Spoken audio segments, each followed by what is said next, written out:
Assalamualaikum warahmatullahi wabarakatuh. Halo teman-teman, nama saya Rashidin. Saya berasal dari Bandung. Kesempatan akan menyampaikan sebuah isi teks video mengenai tujuan pembelajaran dan lain-lain sebagai persyaratan masuk magang di PT Sebahu Jaya Abadi. Nah, mungkin yang pertama adalah memahami apa itu tujuan pembelajaran. Mungkin sering dengar istilah ini, tapi bagi teman-teman yang jarang mendengar, pasti bertanya-tanya apa itu tujuan pembelajaran itu.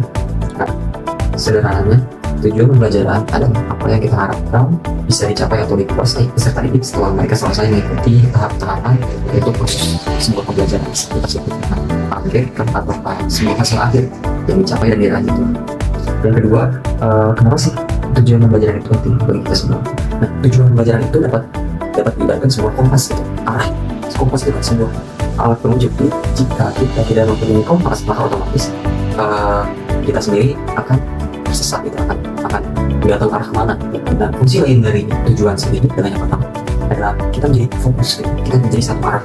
Ketika kita mempunyai tujuan, maka otomatis kita punya arah berjalan. Beda halnya ketika kita tidak punya tujuan. Nah, seperti halnya ketika berjalan atau pergi kemana tidak punya tujuan, otomatis kita akan bingung ke arah manakah berjalan manakah yang akan kita pasti kita kalau tidak ada tujuan.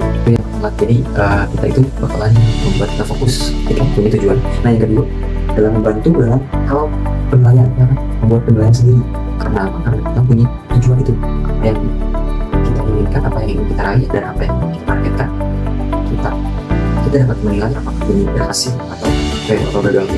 Yang ketiga ada bagaimana cara membuat tujuan pembelajaran yang jelas dan efektif terukur gitu. Nah, kalau menurut saya sesuai pengalaman di bidang pengajaran dan juga pembelajaran, yang pertama adalah kita harus tahu siapa sih yang mau kita tuju. Kalau misal yang ingin kita tuju adalah anak SD, maka tujuan yang harus kita capai adalah dengan cara begini, cara dengan sopan, dengan ramah, dengan baik, dengan halus gitu. Nah, beda halnya masyarakat umum. Nah, mungkin harus tegas, harus jelas dan padat. Menurut saya harus siap yang ingin kita tuju, yang ingin kita jadikan tujuan. Nah, yang kedua adalah mau apa dengan tujuan tersebut. Jika kita tidak tahu mau ngapain, mau mendapatkan apa, maka sulit untuk kita membuat sebuah tujuan.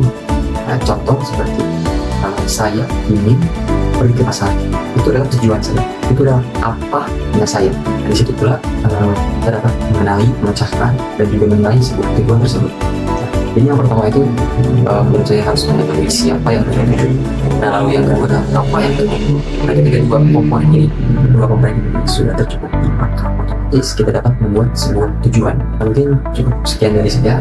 Wassalamualaikum warahmatullahi wabarakatuh.